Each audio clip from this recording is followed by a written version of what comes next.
Here is exactly how you can switch back to personal account on Instagram. So if you have a creator account or a business account and you want to switch back to personal account, this is very quick and simple, guys. All you have to do is follow the steps in this video and you will be able to do that in a few seconds. Now, all you have to do, guys, you want to open your Instagram account, of course.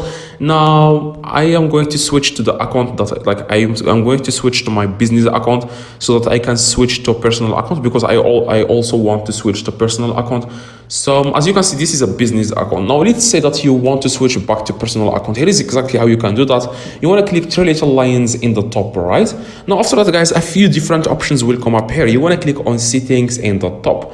Now again, a few different options will come up here. As you can see, you want to just click on account here. As you can see, you want to click on account. Now as you can see here, a few different options again. You want to just scroll down a little bit, and then if you can see here something called switch account type, you want to click on it and then click on switch to personal. In a few seconds your account will be a personal account. As you can see, this will be deleted in a few seconds. That's exactly how you can switch to personal account on Instagram. If this video helped you, please drop a like and let me know in the comments if you need any help. I reply to every single comment, so drop